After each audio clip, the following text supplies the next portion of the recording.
We are on the record, Council President. Okay. Thank you. Figure out which one. Okay. Call a council agenda meeting. Council agenda meeting of February 4th, 2020 to order at 7:03.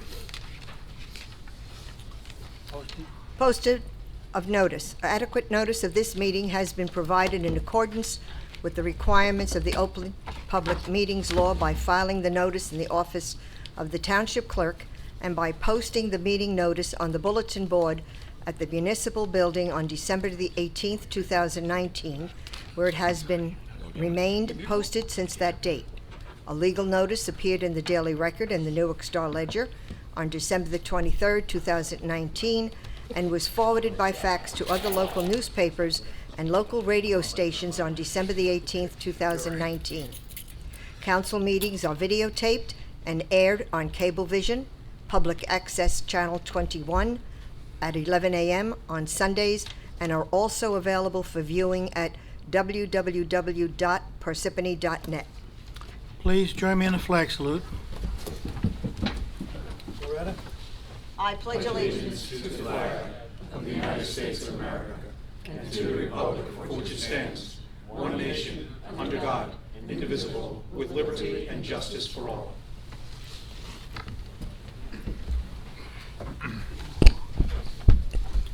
Roll call. Mr. Carriffy? Here.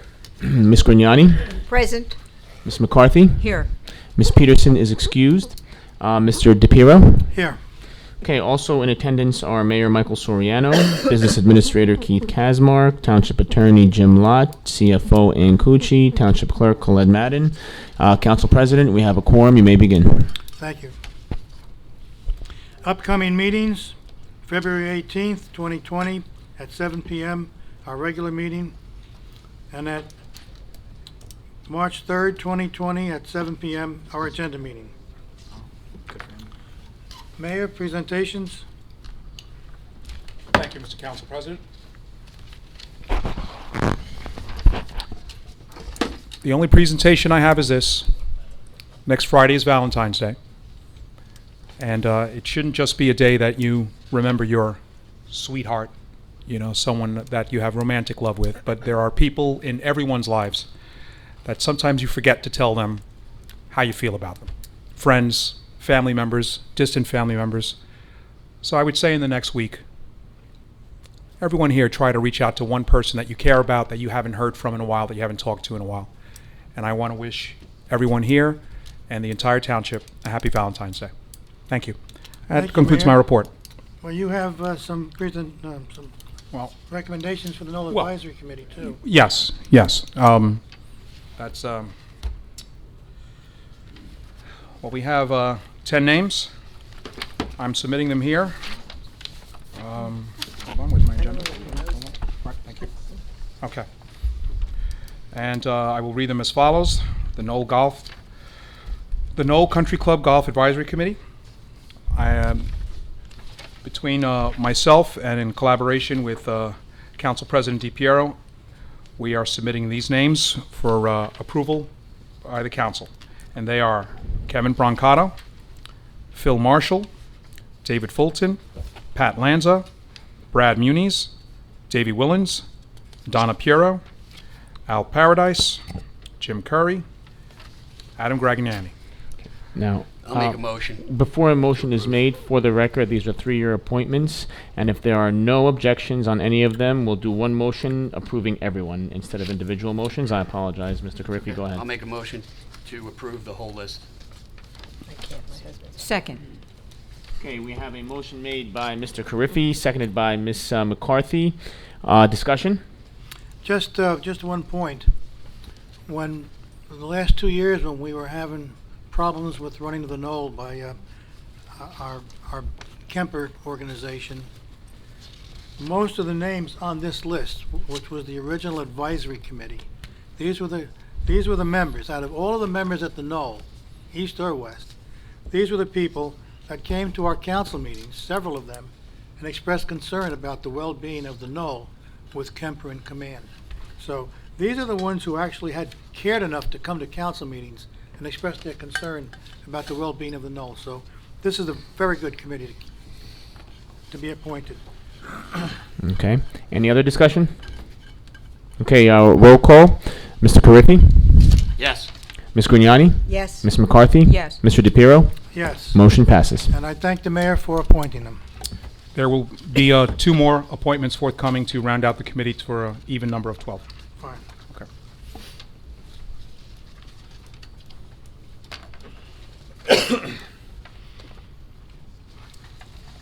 Okay, Township Attorney? Let me just see, Mr. President, I think I may have Closed closed session session. items as noted on the agenda, correct?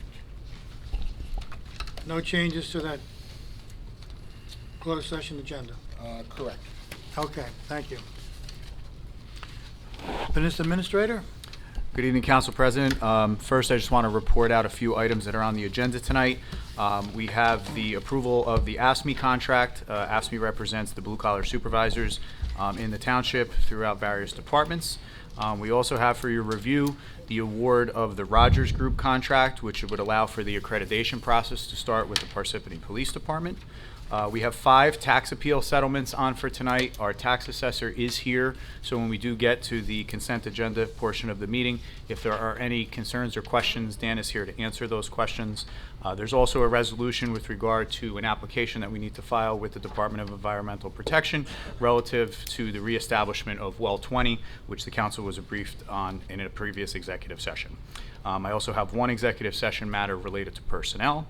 But the main attraction tonight is the PAL and Police Department presentation on some of the activities happening down at the PAL. And at this time, I'd like to introduce the President of the PAL Board, Mr. James Garrick, for some remarks. Mr. Mayor, thank you for reminding me about Valentine's Day next week. It's also my anniversary, so I don't want to be sleeping in the Hilton on Route 10. Okay, good. I'm glad to keep you out of trouble. Thank you. I'm here tonight.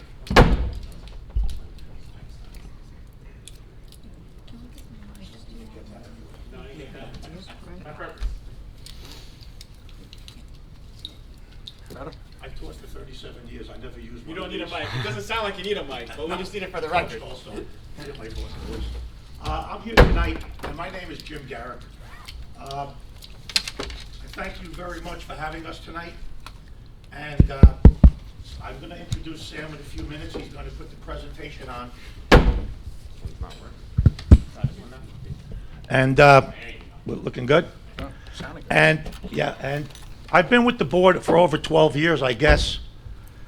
And I started out as a regular member, worked my way up to VP, and now I'm president. And tonight, our past president is here, Dr. Joe. Thank you for all your contributions to the board.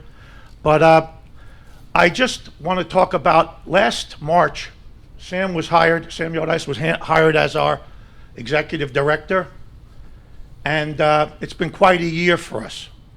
I took over the presidency last January, and it's been a real pleasure working with him. And I hope you get the opportunity, as you'll see tonight on the presentation, if you can stop over and see the facility. There's a lot of changes physically to the building. There's a lot of new programs, a lot of different new equipment in the building, and a lot of it's because of Sam. He's energetic, he's confident, he loves kids, he loves the programs that he's putting together for us now. We have board meetings once a month, and his agenda is about 5 pages long now, but that's what it's taking to get the job done. And it's really great to watch all the different things he wants to bring forward. You'll see in his presentation, I sit there sometimes and I go, he did this in a week. We would speak about it, and next thing you know, it's done. So I'm really, really proud to be working with him. I'm proud to be president of the board. If you do come over to the building, it's always full, so I hope you get a parking spot. But in closing, I'd just like to thank all of the people here tonight. Joe Plesh is here, Ashley's here, Garafello, Joe O'Neill's here. And I took care of that, introducing them, but I'm going to just close now, and it's my pleasure. Sam's going to do the presentation, but it's my pleasure to introduce Sam Yodice as the Executive Director of the Police Athletic League in Parsippany. I don't know. I didn't have to pay him $1 to say any of this. Mayor, Council President, I want to thank everyone this evening for allowing us to come forward and present a presentation, kind of give our state of the PAL. Jimmy mentioned it, but I do have to express just how much I do love this job. This is absolutely a pleasure every single day to walk in that place and try to bring it to a place and bring it forward to an expectation and a standard that I don't think is not necessarily hasn't been there, but it's something we're excited about. There's a lot of energy going forward, and hopefully you'll get a good piece of what we're doing there. This is really only a snapshot. I really want to keep an open invitation to come down and talk and sit and talk in more detail about what we are doing. But without any further ado, I do have to thank Mr. Yodice, I'm sorry to interrupt. If you can just talk into the mic. Okay. Yeah, take the mic with you. All right. Because it's such a great presentation. I just want to make sure we're going to have it on the record. All right. Gotcha, sir. All right. First slide here is pretty obvious. The Parsippany logos on the left are the older version. When I started here, I felt as though there was some ambiguity with who the PAL is and where the PAL is going and who the PAL serves. And it was in a lot of conversations and a lot of people throughout the community, I always felt as though the PAL was associated to one side of town. And being that at some point back in 2009 they changed from the Panthers to the Red Hawks, they basically did associate themselves with one side of the town. So I feel like we need to kind of take a step back. So if you see the PAL branding on the left-hand side, we rebranded ourselves in order to reintroduce ourselves to the community. And the color scheme is in line with both Par Hills and Par High. Okay, so you get the light blue and the black from the Par Hills and the Viking side. You get the red and the gray from the Par High side. And the idea is kind of a subliminal message that, hey, we're here for the entire community. We're not here for one side of the town or the other. We're here for everybody. And as the PAL stands, the acronym Police Athletic League, we wanted to introduce the word activities because we're not just here for football, baseball, basketball, right? We are here as a mentoring place, as an outlet, just to walk in the building and provide some kind of free time when there's no school, out of school. And the two kids in the center there, obviously it symbolizes that we're here just for the youth of our community. So a lot of thought went into that. And I hope everyone can appreciate the fact that why we did it, but we really did it to marry up both sides of the town. I'm hoping technology works here, so. There we go. There you go. So, second slide here is the mission, okay? I don't want to come up here and talk about a mission statement and a vision and things like that, but I do want to tell you why it's important. I think for too long, the ambiguity, and I'm going to use that word, it's going to be a consistent word that I use here, at the PAL, we have to align ourselves and be committed to coming up with a mission that creates programs that make sense. Okay, let's not just bring in a program for a few weeks, run it for a month or so, and then let it go by its wayside. Let's find our mission, find our how, and then follow through and be committed to the types of programs we want to bring forward. And in doing so, we need to align ourselves with our vision, and we need to create partnerships. The partnerships that I really truly believe that we need to continue to develop deeper, stronger, ancillary pieces to the PAL as a whole, and the foundation of the PAL is the police department's number one, right? The PAL is about cops and it's about helping kids. Next is the recreation department. Too many times I think you go to the recreation department, you go to the PAL, you go back to the recreation department, you go back to the PAL, and you kind of got to figure out where the services lie. So we're going to try to, bring some synergy to that, to both the recreation department and the PAL, and hopefully we can deliver those services to the community as one. The school district. There are multiple programs that the school has currently, as well as obviously, I know Chief is going to talk a lot about what we're doing in the school, but in order to get our youth into our building and into our programs, we need to be involved in the school. And we need to see what's going on there, and we need to be able to bring that forward as well. Community organizations. Too many times I also believe that there was a little bit of a disconnect with community organizations. And later on in slides, you'll see we are starting to connect with Girl Scouts. We are trying to connect with we've sat down with the soccer club. We've sat down with Parsippany-Troy West and East, and we've sat down with the other organizations in town, not to isolate the PAL, but to be a part of the rest of the community. And however we can extend a helping hand, whether it be as a training facility or a meeting place or anything else in between, we want to be able to do that. And I think something that's new up there, and you kind of see we're kind of wrapping around, I'm really hoping, we've had some development already in meeting with the Knoll and starting a youth program at the very, very, very elementary level. And our first conversations include a program called First Tee that will introduce golf to kindergartners through 5th grade. So I'm going to talk a little bit more about that later, but I believe that's a partnership that has amazing potential. And the ideal situation with the Knoll is this. This community has a soccer club. It has multiple baseball organizations. It has organizations all throughout the community. So the PAL shouldn't be going out there and trying to compete with those organizations. We should be collaborating with those organizations and filling the gaps. So golf is one of them. The mentoring pieces are other pieces. So we're going to try to fill those gaps, and I believe the potential partnership with the Knoll and the continued conversations are something that we should really look forward to. Fostering sustainable programs. I know there's a lot of information there, and just if anybody wants them, I also have a hard copy for anybody who wants to take notes or kind of review it later. I'm not going to read everything for sure, but again, going back and kind of tying everything together, we want to be able to foster programs that we can sustain for long periods of time, and then we get people to keep coming back and enrollment stays strong and we get to keep moving forward. I do want to talk very briefly on the bottom of the slide there, though, is core values. And I do believe these are important because we needed to kind of hit the reset button a little bit when I started down there. And I say that because the safety of the facility is something that we need to keep as a paramount focus. Our principles going forward with the types of programs need to be consistent and need to stay online. Quality service.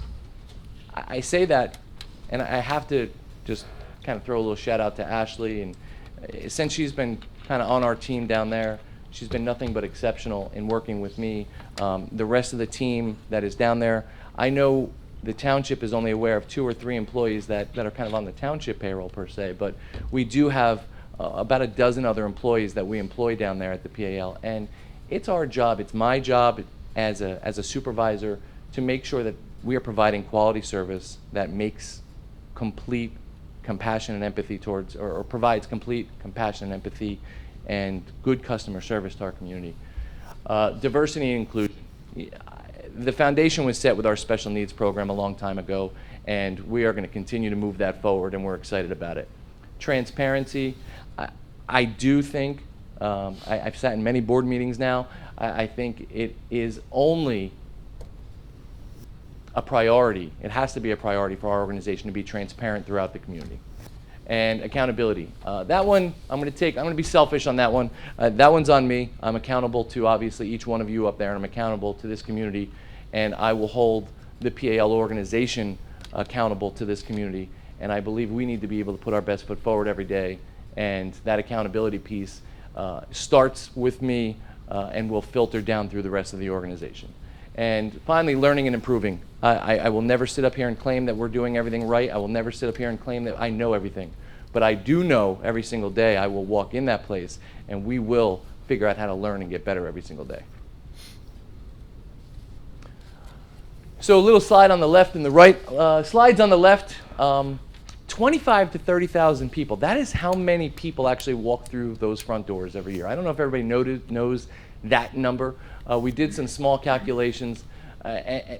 When you think about the sheer volume of people that walk through our building, it's an amazing number. And the amount of people we can touch through that number is, you know, again, when you talk about being excited about what you do, that's the number that you sit there and you say, wow, you know, we can really touch some family in some way, shape, or form through our building and through what we're doing. One of the great things that was set a long time ago at the PAL was the hours. That building is accessible, and there is no need to change that. We are open over 100 hours a week. When you think about from 7 a.m. to 10 p.m., 7 days a week, that's 100 plus hours every single week. And to be honest with you, we are busy probably 50 of them. So it's going to be our job going forward, how to figure out how to occupy the other 40 to 50 hours a week and fill that building with people. I mentioned the special needs piece. GWF is Games with Friends. That is a piece that was established under my predecessor. A phenomenal program, absolutely great. It needs to be mentioned because it's a great program, and we are also in the process of expanding that program as well.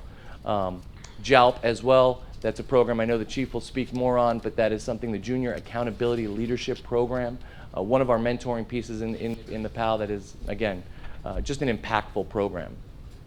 Bingo. I put that up there because bingo is important. We're a nonprofit, and I know there's some subsidies out there with the township, but bingo is one of our primary revenue sources. Each week, not only is it a revenue and a fundraising source, but it's a community piece, right? So every week we have 100 to 125 people sitting in our building playing bingo. Some leave cranky, some leave happy,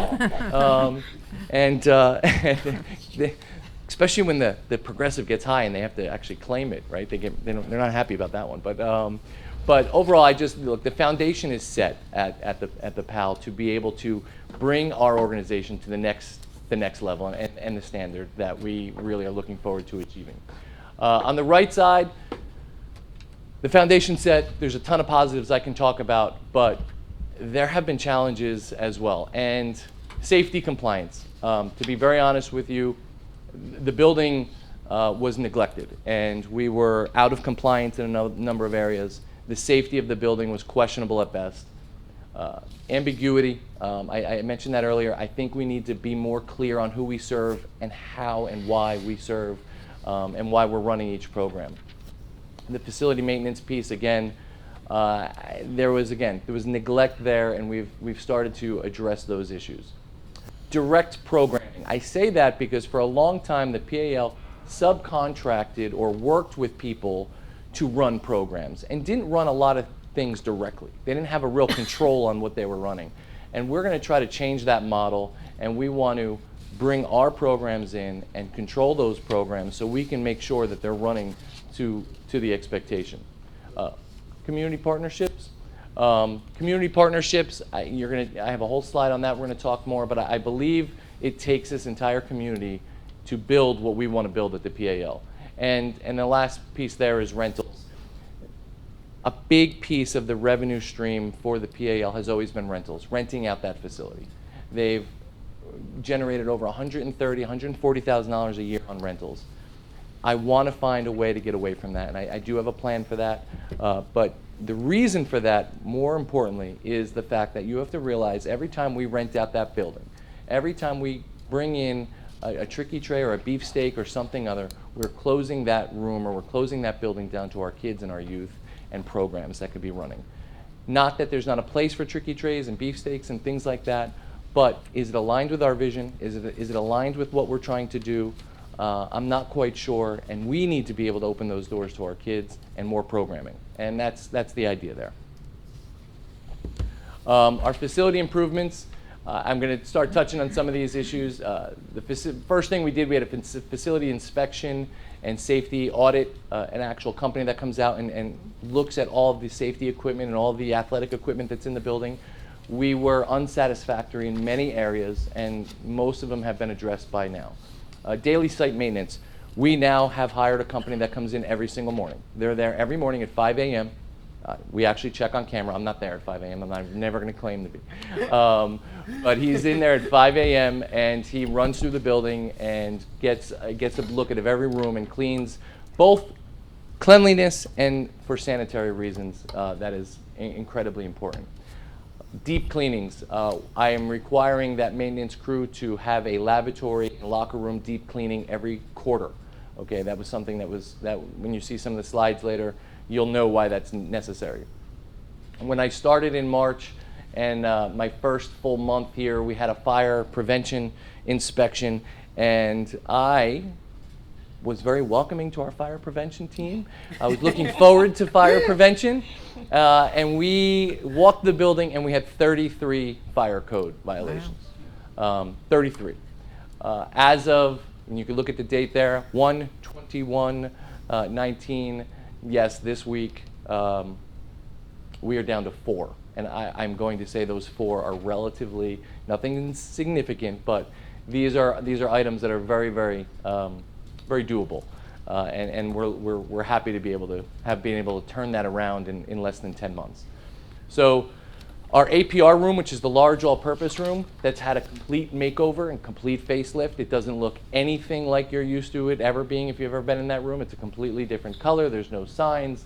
It's been completely sanitized, and again, the facelift is impressive if you walk in there. And I have to thank the Painters Union, because they came in and worked with us, DC 711, and saved us thousands upon thousands of dollars. Our electrical union as well. Electrical Union 102 came out. We had a number of electrical outlets all throughout the building, a number of electrical problems all throughout the building. They upgraded everything, fixed everything for us. Again, that was a number of some of the fire codes that were also listed as well. And one of the main reasons we had the electrical upgrades was we wanted to have outlets on the outside of the building so we can have our wonderful trunk or treat and the outside of the building decorated. As we know, it rains. We didn't use one darn outlet because everything was inside, but we're looking forward to going next year and having our facility decorated on the outside, and it's an exciting thing. And I'm going to highlight some of the things on the right. Our 4 new basketball backboards. In Gym 1, we had 4 backboards that were all deemed unsatisfactory, almost condemned, and they needed to be replaced. And that was a major upgrade. That was a major situation that we had to figure out how to do that. We did that. That project was just completed about a month ago. That will also allow us to increase programming, because now they'll be adjustable, so we can have kindergartners through 2nd graders in that gym. We had a ramp on the side of the building that the PAL had 3 lawsuits due to injury, because it was just a dilapidated ramp. That was, you'll see the pictures. We were able to take care of that and completely restructure that piece. The floors, every floor in that building has been cleaned, sanitized, stripped, and finished. If you ever walk through the building with me on a Monday morning, it's something that I every morning I get on Route 80 and I get on Route 46 and I hit that Parsippany Pride sign and I say, yeah, Parsippany Pride, but I have PAL Pride, okay? You need to be able to create an environment that kids want to participate in and families want to come to. So if it's not clean, they're not going to participate and they're not going to come. And the floors is the first part of that. And we changed out all of our thermostats. We now have remote automated thermostats, so I can control and see what's going on with our energy all day long, all evening long, and I can guarantee you there have been times at midnight I'm checking to make sure our heat is off when it needs to be off. And we had a number of long-standing leaks and issues, water issues throughout the exterior of the building that caused several interior issues, and we were able to take care of each of those. So with that being said, I'm just going to pass out, if you want to just spread them across, and I have some to go this way.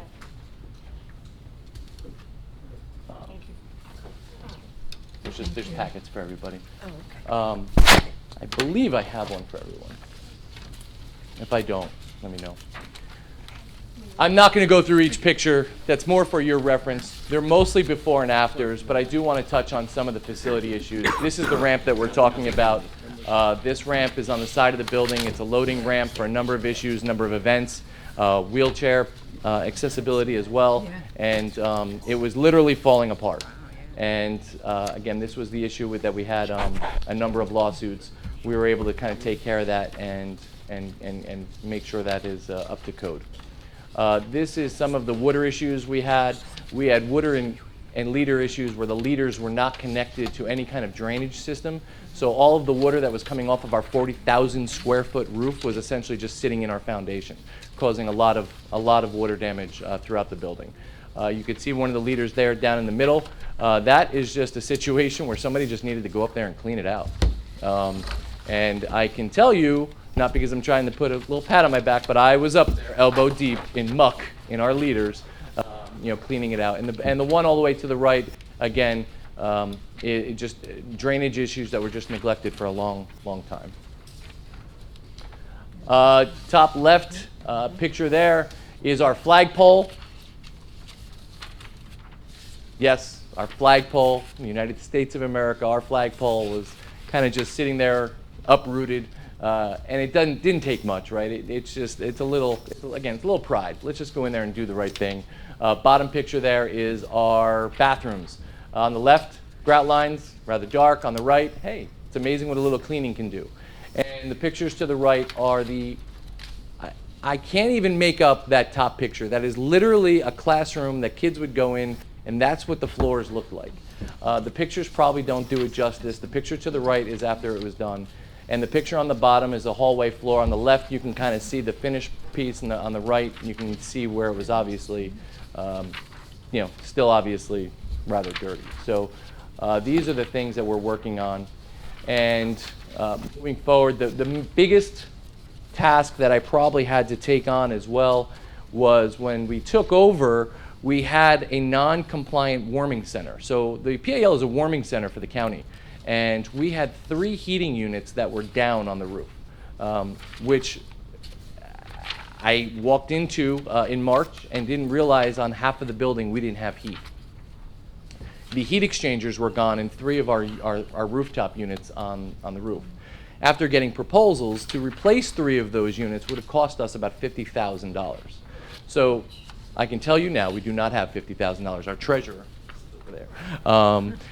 We don't have 50 grand. So we had to get creative.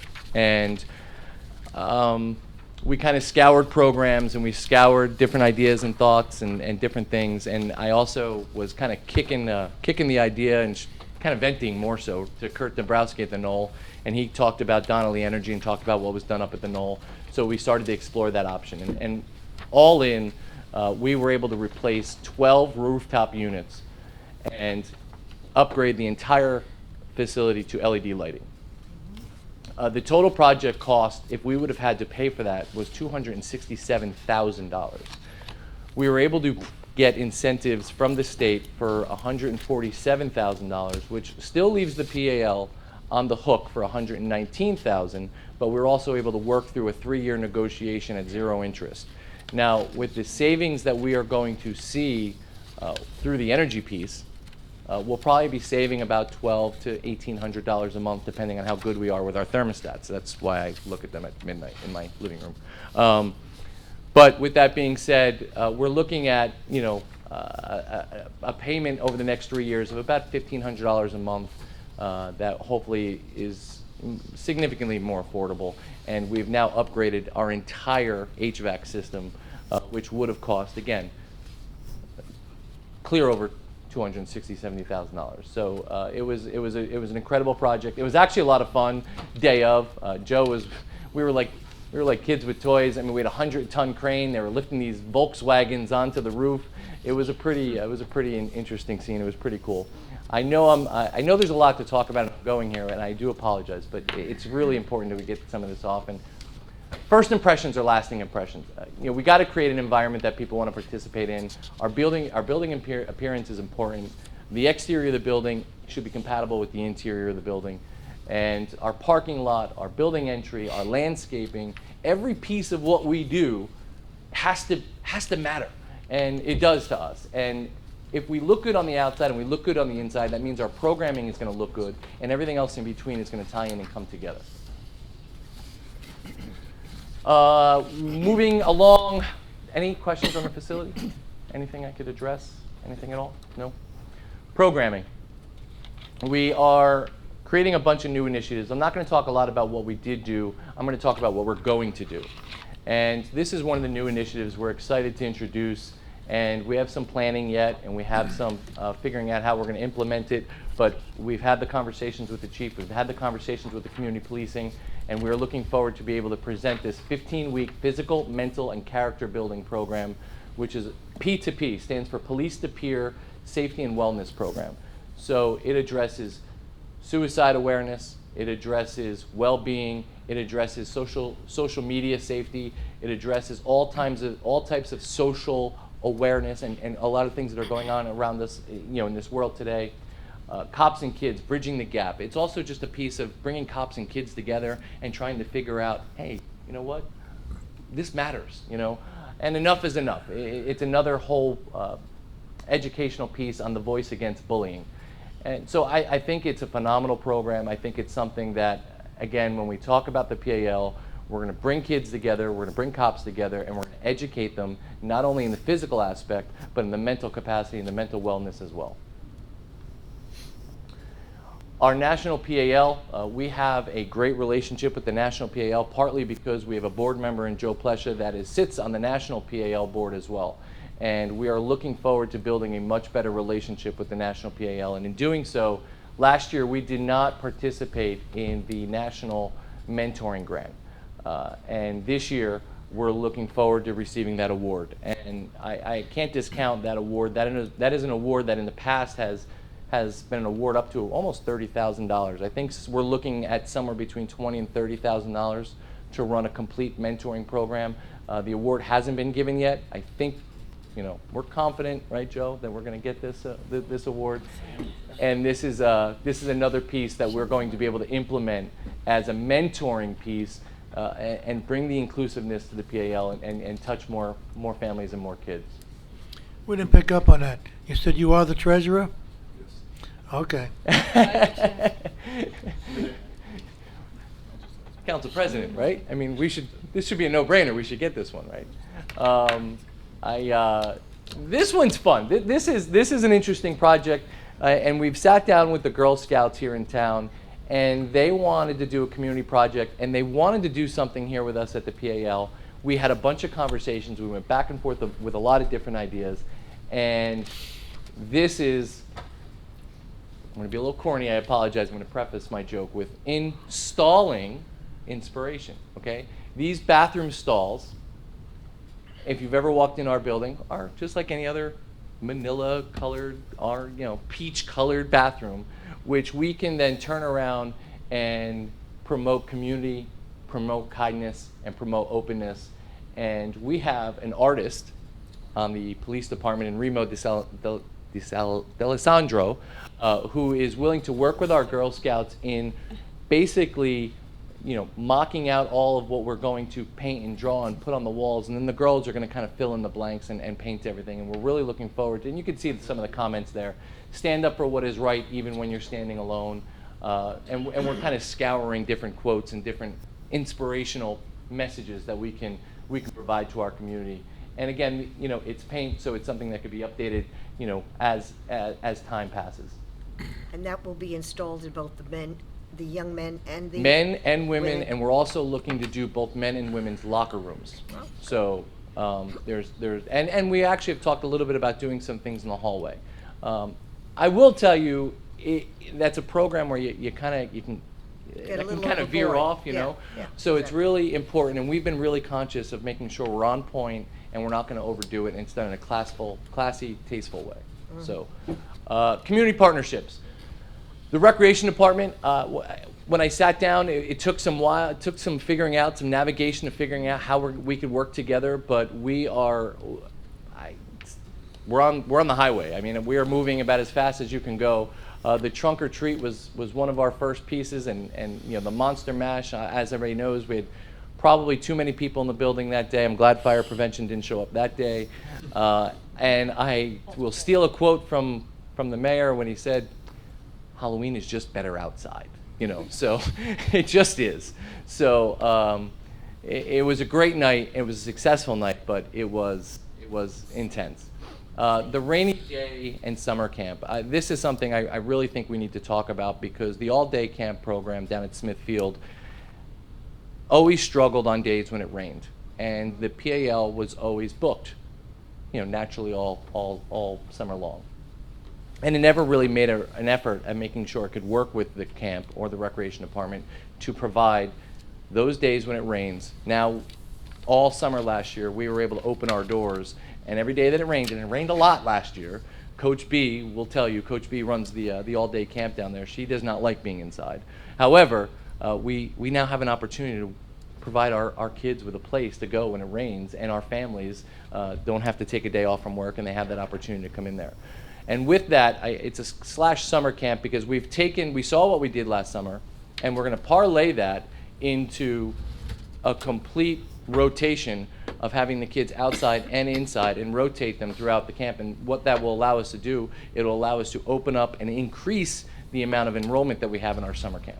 So that's going to be something that's completely new coming this summer, and we're excited about it. And we're kind of taking baby steps towards it. But Joe, what was the number we've looked at increasing? Yeah. So ice hockey program, we worked directly with the recreation department in taking on a new ice hockey program, something that was not provided throughout the township in the past. Townwide events and support, that's just something we talk about constantly. What else can we do for Where the do kids? they play ice hockey? As on the youth level, they had to go to a club, some private club or a The private men in organization. arena, or they're usually booked. Oh, where? Aspen. Yeah, Aspen. Aspen. Okay. And with that too, if you know, both high schools have a regional hockey team. So what we were able to do, obviously, with what our whole idea and our whole concept, being a regional ice hockey team, we're hoping to be able to start to parlay that with both high school coaches and the high school team and really become a good feeder program for the high school. Did they do well in their first year? Mayor, we are proud and excited to announce in their inaugural season they were the champions of their respective league. Yes, and, we had them here. Yeah, we had the them celebration here on for the celebration. Christmas tree Absolutely. presentation. I'm just really proud of that. And software and database. This is important because right now at the Pallor, when we walked in, we had no software and no database to be able to track any of our members, any of our programs, and we have been able to partner with the rec department and their program in ActiveNet, which is an expensive program, and we've been able to work right alongside them, and now we've instituted that entire system at the PAL, which is allowing us to be able to be much more organized internally. Mr. DePiro, the Knoll, okay? These are real conversations that are happening right now. We met twice with a company called the First Tee, and Mr. Baccato and John McCarthy brought First Tee Network to us. They asked for us to meet. We did meet with them. We met with them once. We had a great conversation. We met with them the second time, and on the second time we said we're going to do this program. So very soon we will be kicking off a K through 4 golf program, and it will take place it'll be an indoor golf program, training educational program inside the PAL, and we're excited about that. So that kind of got our wheels turning with, if we can do the right things with the facility, we believe we can help the Knoll and work alongside with the Knoll and develop a real golf program during those off months, indoors, okay, for the juniors, seniors, military, and other anybody, really, honestly. It can be a wide-ranging outlet for people who want to learn golf in those months from, late November through March. Right behind you, Kevin is nodding his head there. Yeah. We had a meeting yesterday with the New Jersey Golf Foundation. The New Jersey Golf Foundation has a whole program which they call, it's basically just growing the game. And it's a whole game approach, though. It's not just, hey, get a club and go hit and get some lessons. It's about getting into the schools. So we want to start having a conversation with the school district, and they implement a 1 or 2 week introductory to golf into the phys ed curriculum. And then what they do is they take that curriculum, right? We take that curriculum, and then we can kind of parlay that into a transition at the PAL. And then let's all be honest, it's not any fun being indoors and hitting a ball, right? We ultimately want to get to the Knoll and go play golf and have some fun. But sometimes I will tell you, me in particular, sometimes getting on that course is intimidating. And I said something yesterday to the people from the New Jersey Golf Foundation. I'm a father. I have a 5-year-old, right? I have a 2-year-old, and you talk about growing the game. I don't know if I'd ever bring my 5-year-old on a golf course. I'd be scared to death of all the real golfers around me. But I would bring them to the PL to learn the game and get that swing and get familiar with the game. And then all of a sudden, I might actually go over to the Knoll and, hey, Let's go play golf with my 7-year-old, with my 8-year-old, my 10-year-old. And then all of a sudden there's mothers and there's fathers out there that can now go play a new game that they would have never done before, but we now have that, or it would have been extremely expensive to do at a private golf academy or different things, but we can do that at the PAL. Off hours at the PAL, again, from 6 a.m., 6:30 a.m., 7 o'clock a.m., until about 2, 3 in the afternoon, there's a lot of empty time at the PAL. So we can do this when we talk about the golf program, when we talk about different things, we talk about strictly working with military people, women, special needs, kids, youth, junior, the list goes on and on and on. It was just, what I identified there. But our off hours at the PAL need to be occupied, and I believe the golf program is something we can really build something fun and special. Again, why golf? We're not doing soccer, we're not doing baseball, we're not doing softball. Let's fill the gaps, okay? Future programming and new programming. So it's been 10 months, and everything you see on the right side was not here before, okay? Wrestling, one of the first things we did, wrestling used to be a program involved at the PAL. They left the PAL. They had some major differences, and the wrestling program and the wrestling club has kind of gone through a complete reset in itself. So we thought it was a good time to sit down with them and explore the options of coming back.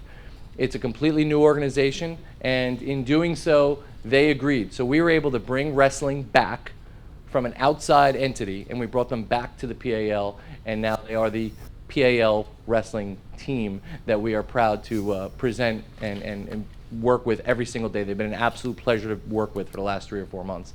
I mentioned ice hockey already. Obviously, we're extremely excited about the year they had, and that's only a program that can expand. K through 2 basketball. Our basketball program here has about 360 kids in it. Since we started, we introduced a K through 2 program that is on Saturday mornings, that is now 60 to 70 kids, families deep, and completely new. We never offered a K through 2 program before. It's something we did, and we are doing that in combination with US Sports. So US Sports is a company that comes in with certified coaches and actually are coaching our kids. So the K through 2 are really getting a real true connection and a real true, real strong coaching presence with the company we're working with. Basketball versus Mountain Lakes. That is a collaboration. Our girls program with basketball, we just didn't have enough girls, and they were going to be forced to either not play or have to basically play against each other 15 times a year, and that's not very fun, let's be honest. So we were able to go out, make a collaboration with Mountain Lakes. So our girls program plays alongside and with Mountain Lakes, and all of the games are at the PAL. We do not travel to the Mountain Lakes at all. Everything is at our facility. So we've been able to accommodate that, and our girls have been able to have a completely different program. Basketball, complete transparency again. We had a few hiccups this year. They've worked themselves out. With everything you see that we've done, we've been able to work really well with every program, football, baseball, football, cheerleading, every program that we've worked with thus far has been great. And we had hiccups with basketball, but we've worked them through. We're really on, I think, a good place now. Volleyball, again, completely new. We're really lucky to find a coach in Mike Doctor, who is an administrator in Clifton High School and has a long, decorated career in coaching high school volleyball, him and his wife, who have taken the initiative to kind of create this entire volleyball program. And it's a clinic piece that will transition into a full league at some point. Kid fitness and fitness gym. This is future. Okay, this is a conversation that we're having. As you know, if you've ever walked into the PAL, there's a room to the left there that's a boxing room. Well, if boxing wants to stay, boxing needs to be more welcoming and needs to be more a part of our community. So what we want to do is make that person who runs that program, make it a kid fitness program and create a fitness gym that can be open not only to the youth of our community, but we're also toying with the idea of coming up with kind of a smaller fitness center for employees throughout our organization here in Parsippany as well. And well, why not? If you're going to go work out, why not go work out at the PAL rather than spend $20 at Gold's Gym every month, right? So we're working on reorganizing that gym, relocating that gym. we have a lot of different ideas and conversation on what we want to do there. Along the same lines of that gym is the Parkinson's program.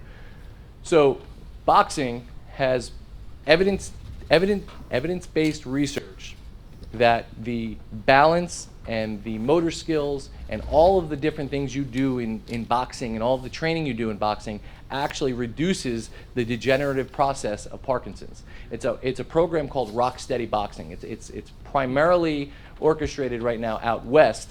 However, we will be one of the first 2 organizations on the East Coast to bring it to the East Coast. In doing so, the gentleman who runs the boxing fitness gym went out to Indianapolis. He is now a certified trainer in Parkinson's.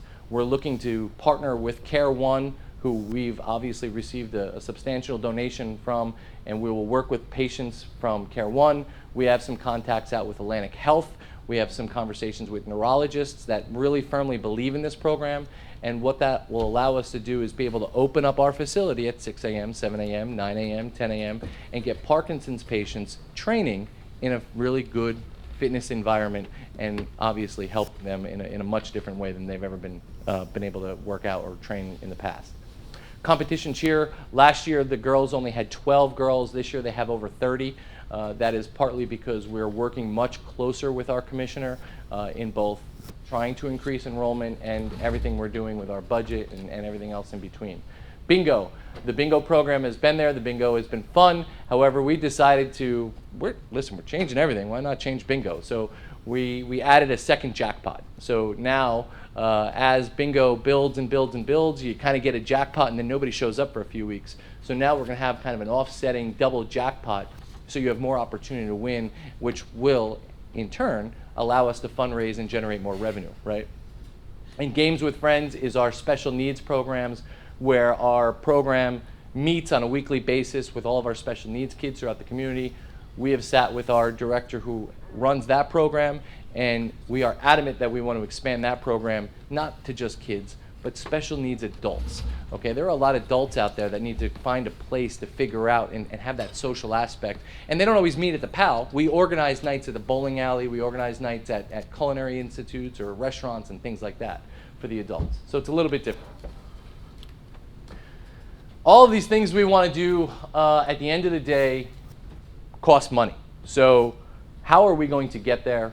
And everything that we are doing is based around our fundraising model, and everything you see there, from in-kind donations to support to resources, online fundraising, financial endowment, money, grants, special events, everything is, I could talk probably for another hour just on fundraising and how we're going to go about doing it.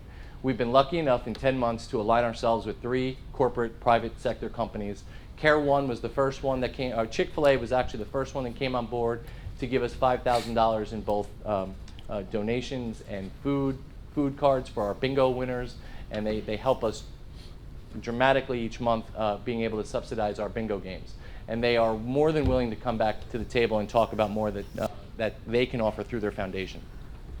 Care One, I think many of the people in this room were at that ceremony that day.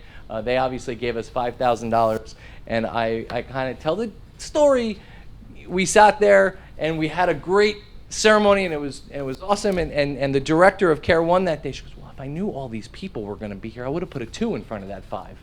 I told her I had a Sharpie. It didn't work, but the idea though is I think these $5,000 here and the $5,000 there are these companies are starting to put their foot in the water and work with us. If we can prove ourselves to them, they will come back to the table, and they will come back each and every single time and help us when we need the help. And Lincoln First Financial, we just got that news last week. We will have another ceremony for them. We were able to get another $5,000. So I'll have a good day when I start to break that $5,000 mark. But in the meantime, $15,000 in less than 10 months on a program and a model that really is not even really structured yet, I think is fairly successful. And to wrap everything together, it's kind of a tough slide to see. I can't even see it. So, but it's the journey from good to great, and it's basically everything that I just talked about. And I just wanted to reinforce the fact that this process doesn't happen overnight. And I do have, and we've talked as a board and we've talked as a staff and we've talked a lot about where we want to be and where we want to go and how we're going to get there. And kind of years 1 and 2, those are the things we want to accomplish. Years 2 and 4 are what we want to accomplish. And then years 4 and 5, really everything should be implemented. And really we want to be on the conversation with the National PAL, and we want the National PAL to look at us and say, hey, Parsippany's doing it right. Parsippany knows what they're doing, and they're right in line with the concepts and the visions of the National PAL as well. But ultimately, all of these things in between need to get done, and I think we're really close to being there, and we're excited. And I really truly want to just thank everyone, the mayor, the council, my board, our board, and everybody that comes to work every day at the PAL. It's a privilege. It's fun. It's exciting. I love it. I will continue to love it, and I will continue to have pride in both Parsippany and the PAL every single day that I come to work. Any questions at all? Yeah, Sam. Yeah. Did you finish the audit this year, and how did The that audit, go? the audit was completed just about 2 weeks ago. It was a clean audit. There were no fatal or no real material findings. I was pleasantly surprised. There were about 15 to 20 procedural and policy-driven findings that we need to basically put in place. The biggest red flag that I would say is that there is no policy and no procedure book in place at the PAL. So when it comes to procurement, when it comes to finance procedures, when it comes to internal HR procedures, they just don't exist. So that's going to be one of our next tasks, to kind of start to put that together as an organization and bring that forward. And that should solve a lot of the findings. Great, So- thank you. I know I've spoken to you before, Sam. Yes. About the MAC program. Yes. Has anything been going forward with that? So where we are with MAC is the applications and the paperwork has continued to be kind of in process, on schedule with the county. However, as a committee, we don't have one, right? So we have to still create that committee to sit down and talk about a structure and a plan for what we want to do as a committee. So in doing so, I am doing a lot of my work in our programming in the same line with a lot of the things that we've talked about. You saw in the previous slide with the bullying and the suicide awareness, drugs, lead, a lot of those different things. So hopefully as soon as we're ready to kind of kick off the ground, we could start to implement some of the things that we're doing at the PAL and then expand that out into the community with the school district as well. Yeah, So I'm trying to work as much as I can within the MAC without having a MAC kind of established. if Okay, that makes because sense. I did speak with several of the ladies that were on the board before. Yeah. And they're all willing to come back again and to assist.